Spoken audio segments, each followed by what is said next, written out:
Chamber Voice of Business podcast. I am Steve Cox with the Rogers Lowell Chamber, joined as always with Nick Smith here as well with the Rogers Lowell Chamber. And things are a little bit different, Nick. What's going on? This is not the normal recording space that we use. That's right. No, we have a fantastic presenting sponsor who is allowing us to use their space, and that is podcastvideos.com. So wait, we got a sponsor? That's right. Oh, we got a we sponsor. Finally did it. We got a sponsor. We are officially sponsored.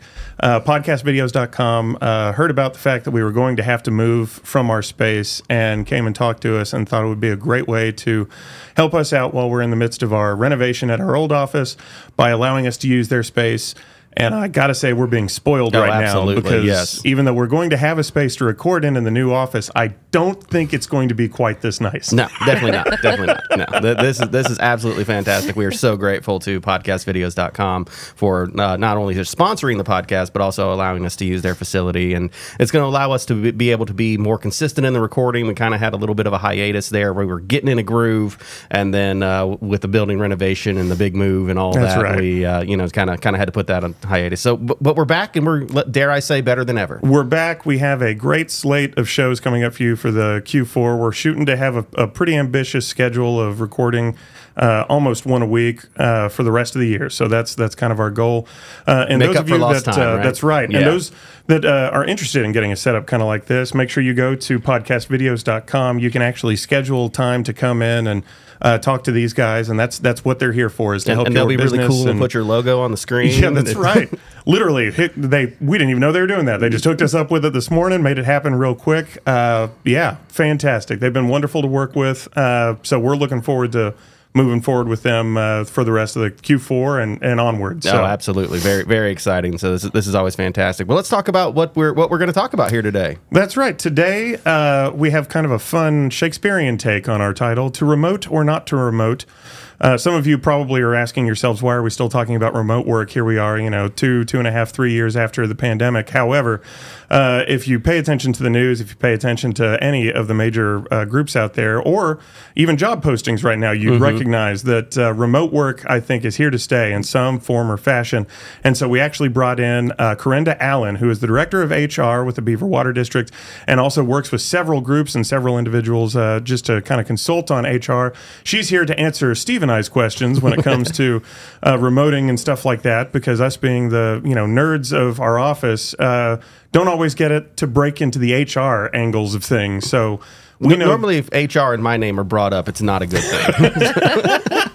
Exactly. So you definitely want to thank Korenda for being here. We've got some great questions for you. We know we've got a lot of insight coming from you as well, so we'll make sure to get to that here in a second. But first, we want to do our usual NWA in the news conversations from the last few weeks.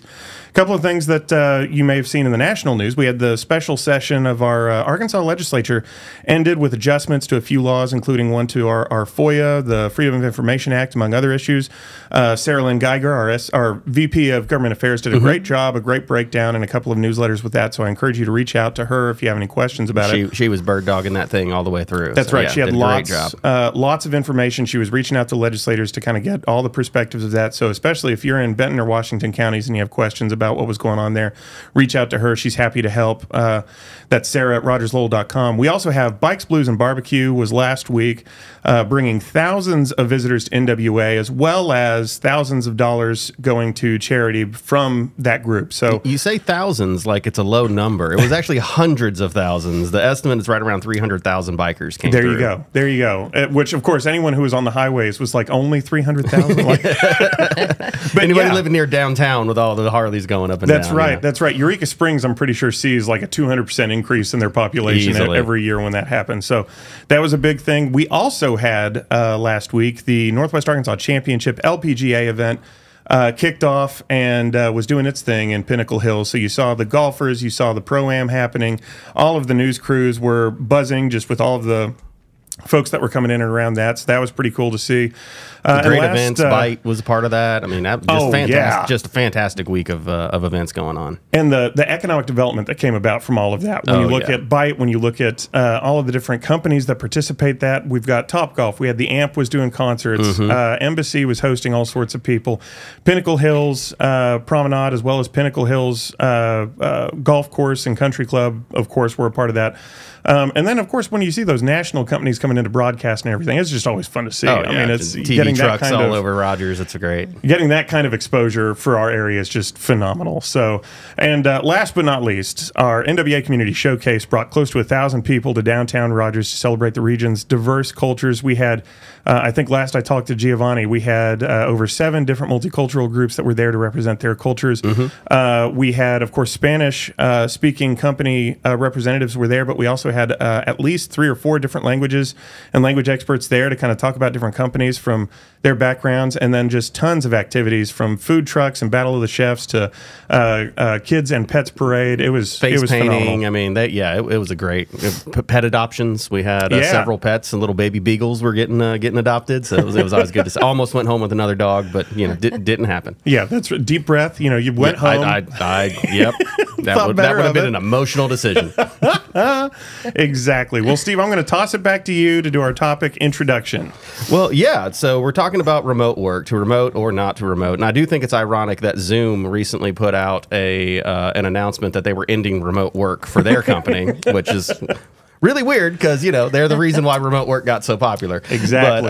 But yeah, before COVID, you really didn't hear about working from home. It was kind of a perk for maybe some C-suite executives or very high-performing individuals. And then obviously when everybody, or self-employed, I guess freelancers had that option for a lot of people. But then COVID happened and kind of forced people, just because the disease was going around, it didn't mean that work stopped. And so people and companies had to adjust and shift and be able to move forward to keep production going. So the Bureau of Labor Statistics reports that around 60% of organizations that expanded their telework options are planning to keep them indefinitely. So, over half the companies that included remote work policies, which the Chamber was one of. I mean, everyone around here did. So, 60%, they're going to keep it around in some form or fashion, so we kind of do the hybrid model now at the Chamber where if we need to work from home, we can, but we also, prefer to be in the office if at all possible. But you're seeing millennials and Gen Z specifically as that's a question that's asked. Is this position remote? Can I do this? Can I live where I want? And that's an affordability question that really comes into it. Can you afford to live in a position where you can go into the office every day? Or is it okay to live, in a different community and be able to do in your remote work? So, that's a factor, especially with home prices and interest rates being what they are. That's a major issue for a lot of the younger generation. So, we really want to see where that's going, and, very, very excited to have Korenda here with us just to kind of talk about the benefits and pros and cons and everything in between. All right. Well, hey, thank you, Nick. Thank you, Steve, for having me on. I'm super excited to be here. First time ever on a podcast, right? First time ever. I'm a little intimidated, but these guys are dead on. I mean, this is amazing equipment, amazing space. Steve and I are intimidated too. So exactly. You're fine. This is new for us. We're used to no HVAC. So just the air conditioning alone was a pretty nice step up from where we were at. Yes. No worries.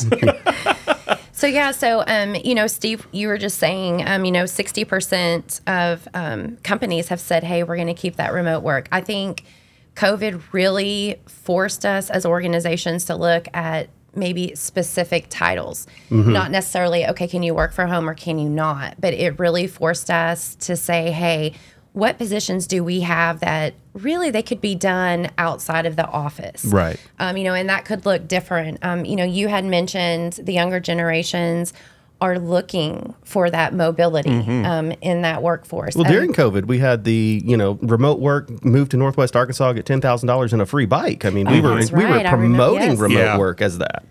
That's correct. Yeah, and I think honestly, that's kind of the attitude that we've taken today.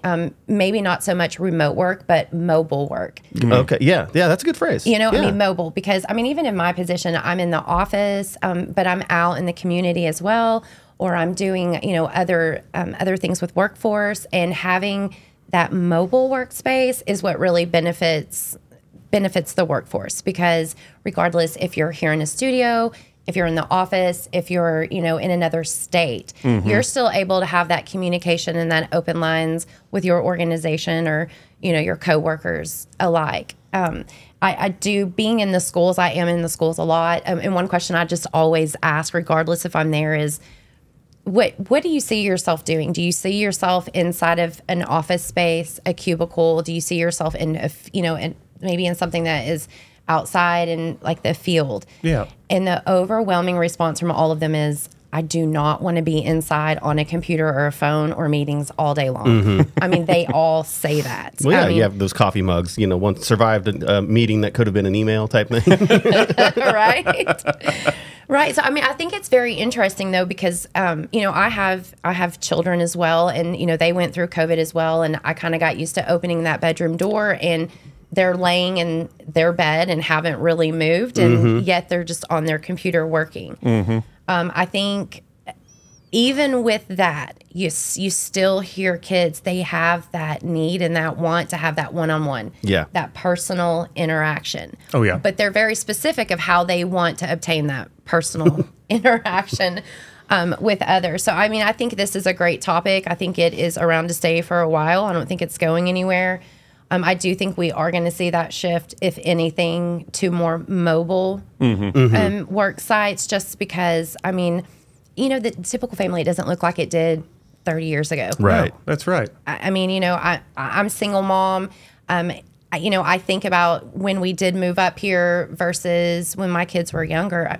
I honestly don't think I would be able to give them the quality of life that I would want to give them if I was that single parent having to be in that office. I mean, there would be no extracurricular. There would be limits on everything. I mean, you guys know we're growing like crazy. And that's the same situation in some of more of the rural areas in Arkansas as well, just trying to get to and from our responsibilities that we have at work to our responsibilities at home. I like the way you phrase it. So instead of just remote work, mobile work, I think is a very apt way of putting that. I think when you, especially, we'll get into some of the nitty gritty in terms of the way employers view remote work. But I think when you think of remote work, that's kind of that juxtaposition of either in the office or they're at home. And to a lot of employers, when they're at home, that means they're going to be wearing their sweats and slippers. And for whatever reason, some people are going to be very successful doing that. Others are going to think that's a bad thing. So, right. Well, there is a mentality to that, though. I mean, I remember going through COVID,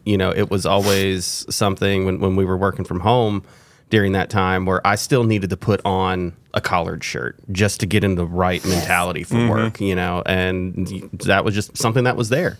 When we did our daily meetings, sometimes it was the same collared shirt every single day. I just put it on for the meeting and then take it off and put it, hang it up for the next day. He did. He had a coat hanger behind him with the But that's a valid point, Steve, because and that's the thing is I think we all saw a little bit of this.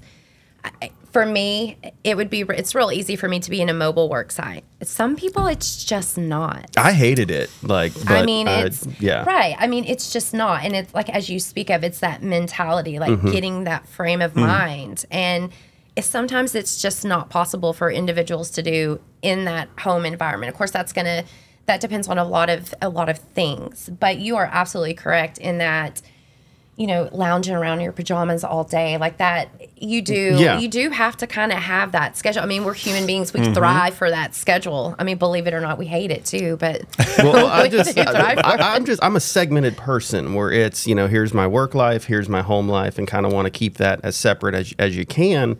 And my problem with working from home is I'm always going to see something like, oh, I need to vacuum that, or oh, the laundry needs to get rotated. So I would just constantly be distracted by things to do. Right. And so when I'm at work, I can think about when I get home, I've got to do the dishes and do this, but it's not just sitting there staring me in the face, like taunting me all day. But there's like you said, working from home, there was not that clear boundary for you, right? Yeah. So something we wanted to point out was we did pull a list of pros and cons. A lot of these were coming again from the U.S. Bureau of Labor Statistics, as well as U.S. News and World Reports. But here I wanted to go over a couple of these, and we can kind of elaborate on this. In terms of pros, benefits of working from home, you have more flexibility to take care of appointments and errands, fewer interruptions from meetings and chit-chat. There's no commute time or expenses for commuting. There's more time spent with your family. You can often do your work when you're most productive, so you kind of set that schedule and do things when you know you're going to be able to focus and get them done. You get more done. You can save money on your work wardrobe, reusing shirts in the background there. Well, transportation cost. I mean, in big cities, you got to pay for parking, gasoline, all that. And then the ability to live where you want. So, that's a big one for a lot of folks. Now, some of the cons that have been pointed out to folks as well. No physical separation between work and leisure time, like Steve was just mentioning. It's easy to misread cues via electronic communication. So this was something I did see very, very much so during the pandemic, not just necessarily in our office, but especially from like millennial and Gen Z folks that I know and friends that I have. Just there is a huge disconnect sometimes between what you mean in an email and what gets interpreted. That's obviously much worse if you're strictly remote working. I can't remember the exact percentage, but there is it's just such a small percentage of conversation and communication is the physical words coming out of your mouth. It's body language, it's tone. I mean, so many other things go into that. For sure. It's just, it's easy to miscommunicate just in writing. Oh, yeah. You have to make the effort to get a change of scenery. So especially if you're like fully remote, and maybe not even in the same town, you're probably just going to be in your apartment all the time or your house all the time doing work or then doing errands or then doing family time. And so you have to make sure you schedule that change of scenery. Less in-person contact with coworkers, which is kind of a given. You are not on site for in-office perks if there are any. So if there's a gym, if there's a breakfast bar, well, you're obviously not getting that. Right. You have to be more self-motivated. So definitely if you are a rather slothful person, there's nothing wrong with that. However, you are probably going to have some issues with remote work. And then some bosses may be biased against those who are not in the office. Specifically when it comes to like promotions and things like that, it's harder to make your case if you're never there to get that face time to make the case. Right. So I would kind of argue that you could probably add to the con is working remotely. You may end up doing more work than you would if you were in the office. Yeah. Because I mean, this really was a result of so many people working from home. Was, some people were taking on 2 full-time jobs, or no one was answering emails or telephone calls. There was no communication. So a lot of organizations was like, okay, if we're going to do this, and they invested in some software, that can tell the tracking stuff. That tells you what you're doing, when you're doing it, what sites you're visiting.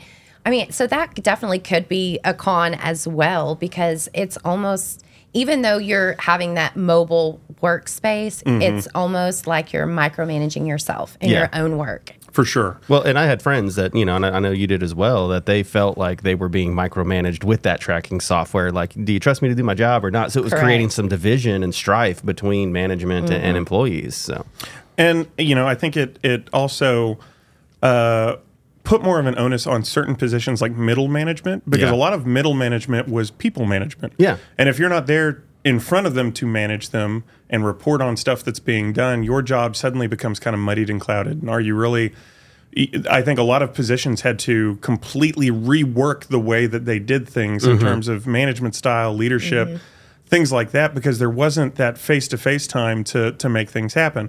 And so, I really, that kind of leads into one of the questions I had, which was, when it comes to doing these jobs remotely, I mean, not every job can be. Correct. And how do you approach having that discussion point with your current workers who might be looking for a remote option? And then what do we say to employers who maybe want to try and adopt a hybrid or a remote work thing, but are already thinking about the fact that, well, I've already got these guys who are going to ask for it, and I just can't, they can't do it remotely. Right. How do you approach that topic? Can't really fix a power line remotely. Yeah. So I'll use the analogy. My boys, if you're gonna make a call, even if it's the wrong call, you got to stand by it. Yeah. I think the same approach with organizations is first just internally with those execs. Like, you need to decide, okay, are we going to tackle this or are we not? And if you're committed, you've got to be committed all the way in. Really identifying those positions and knowing the positions that are not. I work at the Water District. Previous to that, I worked in hospice. So obviously those are 2 different industries, yes. But they require services that have to be done 24/7, 365. So just being transparent and honest, I would say, in those interviews, or let's say you are adopting a new policy, communicating that with the employees. Because, I mean, let's get honest. I mean, our water operators, our nurses, they know. Yeah. They know this can't be done remotely. Right.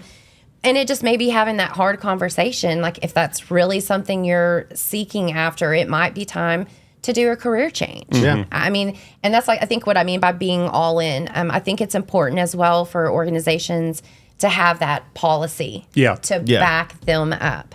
because I have seen some disaster situations where there was no progressive disciplinary system. So it just kind of hung out in that cloud. There were no step 1, step 2, step 3. Yeah. So again, I think it kind of goes back to the organizations. You've got to, if you're going to be committed, you have to be committed. You have to stick to that. Of course, it can be tweaked, but just having those honest realizations about your positions, your organization, and what you're going to do to back that up. And then it probably would behoove you maybe to reach out to other managers that have done it, see what has worked. I mean, and then probably also recognizing that there's going to be hiccups. I mean, with any system, when you try to institute it, don't immediately throw the baby out with the bathwater when you're trying to, just fix any issue that might have come up when, again, don't let one, I guess, bad apple ruin the bunch type deal. If you've got it working pretty well, don't necessarily just kill the whole program because of a hiccup or two. You're always going to have people that are going to try to take advantage of a system. Or take it. I mean, that's reality, and that's what's going to happen. So don't eliminate all progress just because one hiccup type thing. But you're part of NOARC, which is the Northwest Arkansas Division of Society of Human Resource Management, or SHRM. So what are you seeing from your peers in NOARC and some of the? I mean, could you have peers that are with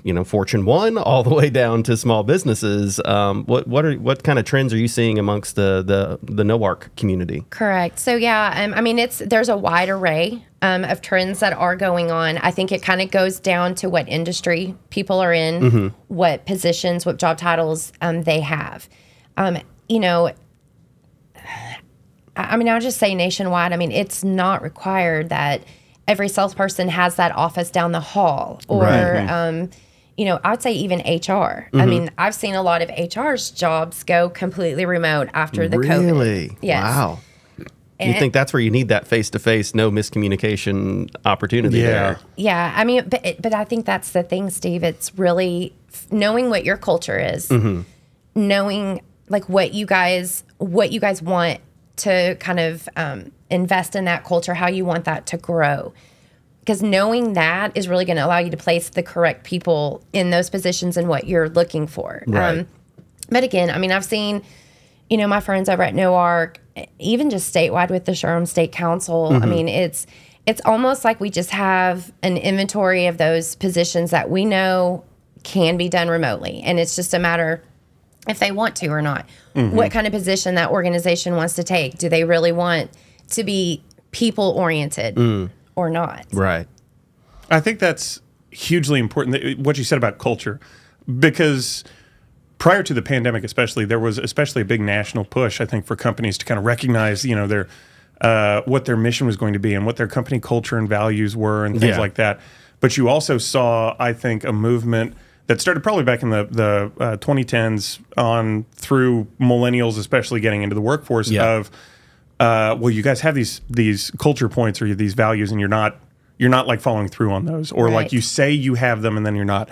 And so I think it's really important for you as you're looking at this kind of stuff, like you said, to focus on when you hire these people, or if you're looking at someone who wants to try and go remote, you again really need to fall back on those values and say, we need to make sure that we're still living this regardless of where you're doing the work from, to kind of instill that passion. Because I think passion's really important. If you don't have passion, that's when you start getting the lackadaisical people at home, and the remoting wouldn't work if you're not passionate for the job. Yeah. Right. And let me tell you, that generation that's coming up in the workforce, they will call you out on it if you're not living it. I mean, which I think is amazing. I mean, that's great. I mean, right? We all want to work with a purpose.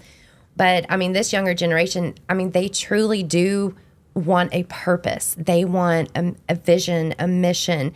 They want to see action on that. I mean, there is that internal human being side of them that I just think that we lost there for a while, that I do see seems to be kind of creeping back up, and that's exciting. Yeah. Well, and we've pointed to Nyasha, when she was on the podcast, she's one of the youngest employees at the chamber, and she really applied to the chamber because she saw our mission, vision, and values and said, this is something that I can align myself with. And that's how she ended up applying, and she's crushing it. Exactly. For sure.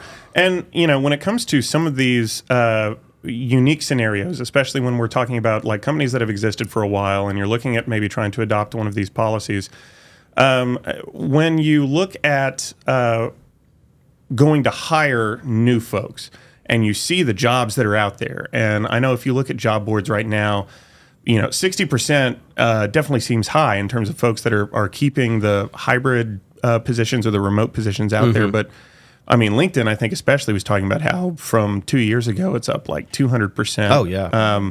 Of job postings that are remote. They may still be hiring predominantly close by, but those positions are out there, and it definitely gives that perception of being able to have that as an option.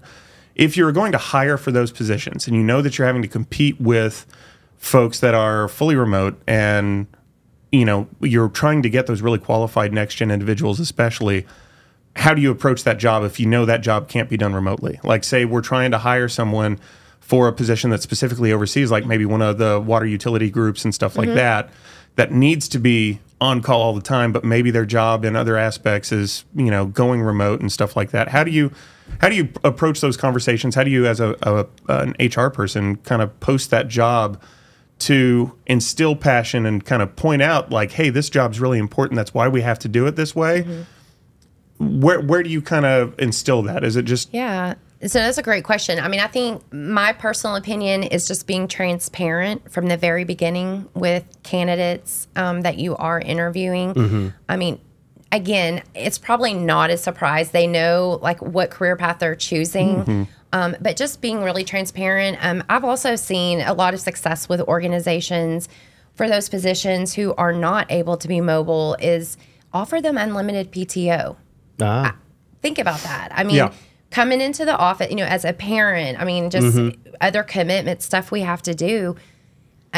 Again, there's, it's a double-sided, right? Yeah. Oh, yeah. Again, that can be abused. Right. But that offers major flexibility. I mean, think about that. That opens up a whole new set of like candidates for recruiting. Oh, yeah. I mean, that enables your organization to really kind of have more candidates so you can sift through and see what individual would be best fit for your culture. Yeah.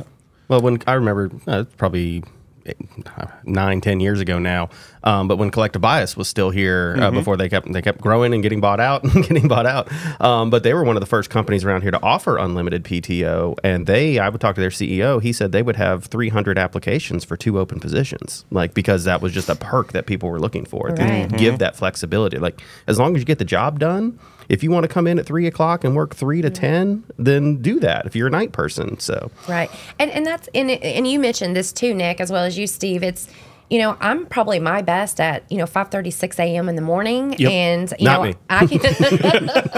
I'm a morning person, so yeah, I'm right there with you.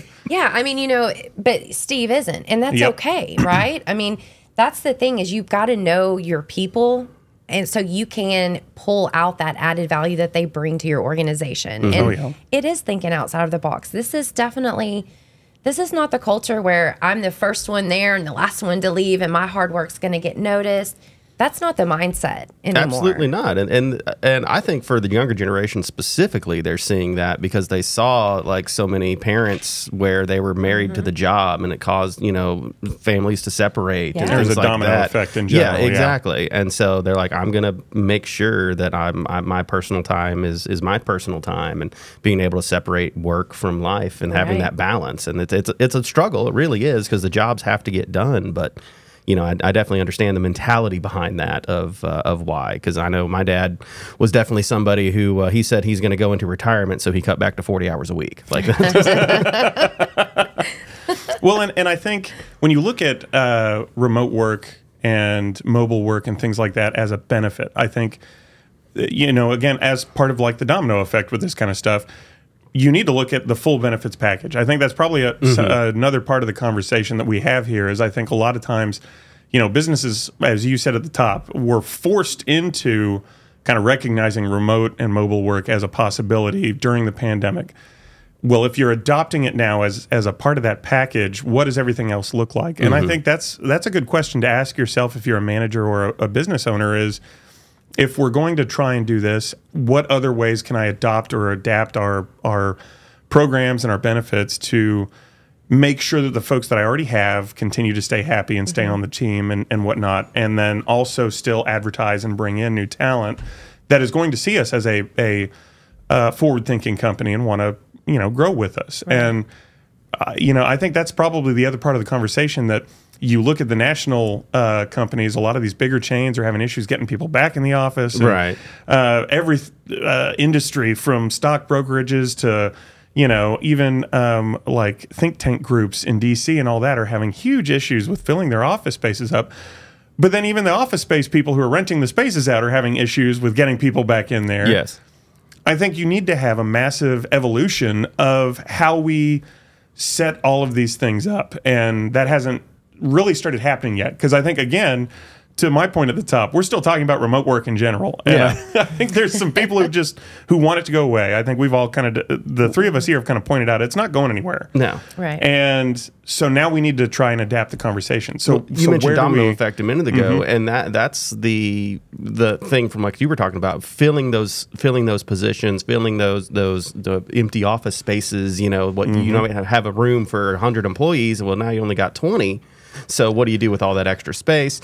The lease price stays the same, you know. But you're going to have to rethink city design. You know, urban cores. We don't really see this so much in Northwest Arkansas, but like Chicago, New York, San Francisco, these big cities where 80% of the workforce isn't there anymore. That impacts the restaurants, the shops, like all of that. That's their customer base, and so you're not having lunches anymore. So restaurants are closed for lunch that used to be there, and so that impacts the 20% that are there, and it's just all these different things. And I can nerd out on economic development and city design all day, so I'm just going to leave it there. But you have to look at it from that perspective as well, why there might be a push because cities are losing money because of that. They're not getting sales tax revenue, property values are going down. And then there's also conversations about utilizing some of those and rethinking your zoning within those cities to allow those large corporate offices to be converted into multifamily housing, which could help alleviate some of the housing crisis that we're seeing. For sure. And I guess just how do you set up the conversations, I guess, to where you start adapting those programs? I mean, is it taking what we're talking about right now with the remote work and building that into like an HR process where you evaluate everything that's being offered? I mean, if you're a smaller company, that probably makes sense. If you're a company that currently employs 125 people, you're probably slightly bigger task ahead of you in terms of trying to make that stuff happen. Where do you think is a good starting point for that? What's a good way to start that conversation to make sure that folks do feel like they're being forward thinking and kind of preparing for that next generation of workers that are going to be coming in expecting a different landscape? At least a hybrid, if not fully remote. Yeah. So I think it's important to provide that education.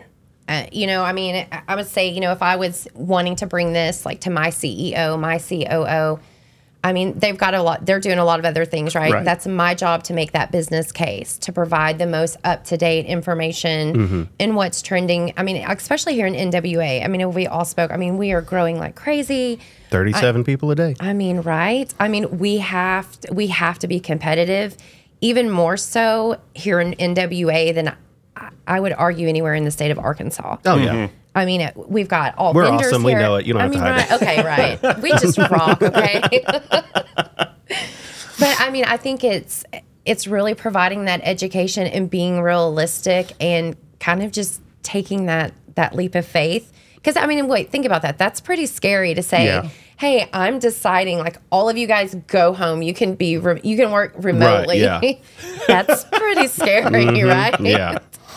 But I think just being realistic and taking the time, looking through all of your policies, looking through all your job description. I mean, it's a great time those need to, constantly be edited and looked always. So, I mean, this would be a great time, knock two birds out, Oh, yeah. Go ahead and do that. Identify those positions, provide that education. Like, what is the pro of your organization doing that? What's the con? And you have to be equally prepared for both because they will absolutely both happen. Yeah. Oh, yeah. Oh, yeah. For sure. Well, and when it comes to having those conversations, like if you're the HR person, this shows my lack of knowledge when it comes to HR. Like, how do you, you said just educate, like the CEO, educate like the powers that be on that kind of stuff? Like, is it the statistics? Is it how do you go about spreading that education around? Or in some cases, would it be like going to the hiring managers themselves and being like, hey, what's our current package look like? What are you seeing when you're trying to fill these positions? Because I know a lot of what we've had to do in terms of adapting those policies just in our organization has been posting a job, seeing the responses we get to a job posting, and then being like, yeah, okay, this ain't no, Yeah. this isn't working. That math ain't mathin', yeah. No, absolutely. I mean, and that's very common, Nick, right? That's when we get our real answers, right? I mean, I think my approach, I mean, again, you know your organization best, but those middle managers, those people with the direct reports, having those conversations first, because you've got to know where they stand on that, because ultimately they're probably going to be the ones managing that day to day with those employees. Knowing where they stand, you know, if it's just maybe changing your perception, then that's HR's job. I mean, give them data, give them, you know, case studies, show them that research. Try it out. I mean, that's the worst thing that happen is it just doesn't work. I mean, and we can go back to the table. But really, I think, again, it's committing and just taking that leap of faith. But you've got to know what that expectation is because it could be different for each department, right?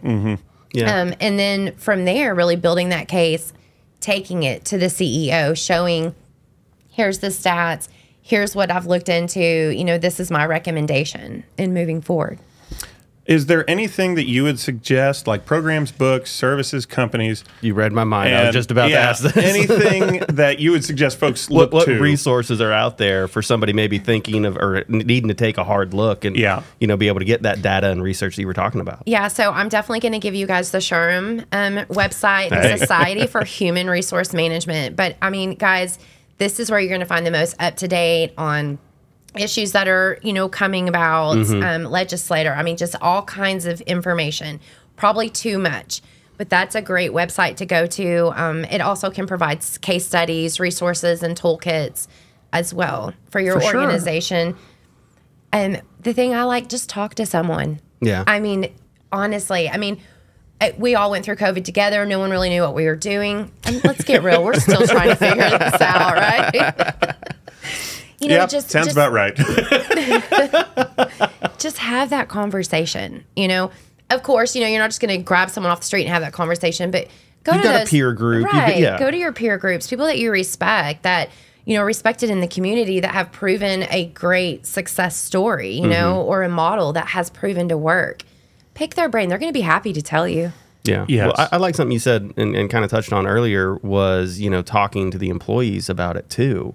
Because if you look specifically younger generations, millennials on down, feeling valued within a company, like I can speak and be heard, my opinion matters, that consistently is a top reason why people choose careers. It used to just be salary, location, you know, that has flip-flopped. And now it's mission, vision, values, it's career opportunity advancement. Am I going to feel like a culture of belonging? Will I be accepted for who I am? Will I be heard? You know, those type of things are now at the top of that list. And I mean, with 11,000 open jobs in Northwest Arkansas, these kids have options. Like that's the thing. They're interviewing you as much as you're interviewing them when they're coming in. That is so true. I mean, just doing interviews myself, I've noticed that the tables have been flipped on me. They're interviewing me. They're asking me questions. I'm like, oh man, I was not prepared for that one. You know, but that's great. They have a voice. They want to be heard. And I agree. I mean, I think if you set that expectation, if you have that conversation up front, then there's not going to be any unrealistic expectations. I mean, everyone's going to know where you're entering at and like what you are going to be able to do. Well, and with, you know, the internet and all the social media networks and everything out there, I mean, if you're doing the bait and switch, if you're doing, you know, saying something, you know, post the job posting, but it's not really the job, like, you're going to find out. Like, somebody's going to call you out for it. That you're going to see yourself on the internet. Oh, and job boards are all over the place. Review boards are all over the place. You know, you can find that stuff all over. I mean, and especially the running joke we have in our office is the College of Google is never closed. And the younger generation in our office just, it's you don't know how to do something, you Google it. If you want to know the answer to something, you Google it. And you're right. Back to like our recent hires, I mean, every single one of them said the first thing they did after they got that, and they did the job application, as soon as they got the call to do a phone interview or anything like that, the first thing they said they did was they did a deep dive on our organization online. So they're going to find out. What are people saying about you? Is this a company I want to work for? Exactly. And so, I think that's really important. And transparency is huge. And we hear that a lot, I think, but it really is, I think, important for us to just hammer home on that. When you're any decision like this, once it's been made, especially, to be transparent about it and to take the leap of faith, as you said, and make sure that it's something you're all in on and that you really do back to get to the bottom of and be successful with. Love it. Anything else you want to add on the subject of kind of figuring this remote stuff out? As she looks at her notes. I know you brought notes. I mean, you are professional. We're good. We're good, Nick. We're good, Steve. Well, again, I want to make sure that folks know if they have any questions, they can reach out to us. But also, the Korenda Allen is here. She's director of HR with Beaver Water District. She works with NOARC and is working with SHRM. She gave you guys that excellent resource there. We want to make sure that you all know that those resources are there. I'm going to make sure that they're also linked in the description for the podcast so that folks can kind of download it there and go from there. But yeah, with that being said, we'll get to our closing, but I want to thank Korenda Allen again for being here. And appreciate you being here. Thank you guys for having me. This has been so much fun. Thank you. New setup for us even. So, I mean, it's something that Steve and I are... The premiere. That's right. The premiere in the new environment and all that. Our past guests are going to be very jealous of you because you had the air conditioning and... We can record at, 12:30, so we're not sweltering. That's right. Yes. The superintendent was one of our last guests, and he was wearing a 3-piece suit when it was about 85 degrees in our room when we were trying to record. So I think he lost like 8 pounds during the recording. It was great. Yeah. But no, thank you again for being here. I want to encourage everyone to like, subscribe, and share via SoundCloud, Spotify, Apple, Google, YouTube, and all of the social media channels. We'll be having those out there. I get to tease our next episode, which we're hoping to release on October 11th, about early childhood education. It's going to be a good one. We're trying to make sure that we get a lot of information out there about that one as well. I'm sure anyone listening is like, great, they're going from remote work to early childhood education. This is like, we're giving a 101 class on how to impress the workforce and make sure that you get people back in the office and ready to go. The state of Arkansas loses $865 million a year in productivity from employees just because of childcare issues. So that's why we're talking about it. There we go. I was trying to talk us up. We're getting all that's positive. why we're talking about it, man. It's a serious thing. This is why you're the economic development guy and I draw for a living. I get to pull those stats out. Thank you again to Korenda Allen for being here. And again, thank you to podcastvideos.com. Really encourage you all to check it out. If you're watching us on YouTube especially, you're seeing the outcome of what they can provide, going from me with the just generic graphic on YouTube to like an actual setup with a set and our logo and all of this fancy stuff now here. People are going to be disappointed because I looked at the headshot that you used on that graphic, and that was like 6 years ago. So I look way older than I did in that headshot. You look very distinguished, okay? Everyone's going to know that you look towards the most interesting man in the world as your fashion icon that you're trying to emulate. And I for one, think you should lean in. I really do, Steve. But this is a bittersweet moment for me, though, because we're coming to the end of a podcast, and I don't get to yell at you for not having a sponsor because podcastvideos.com has graciously stepped in to sponsor and allowed us to use their facility. It's okay. I have nightmares about it to this day. Like, so you're fine. Like, I'm so happy, but at the same time, I'm like, I don't get to yell at Nick. I got to find something else. I'm gonna splice together every instance of you asking me that, and I'll give it to you for Christmas. Okay, we'll have that down. We'll be good to go. But yes, again, thank you all for being here, for listening. Thanks again for Korenda for being here. This was fun. Can't wait to do it again next week. Absolutely. Always a blast. Thank you guys very much. Tune in next week. All right. We'll see you next time on the Chamber Voice of Business podcast. See ya.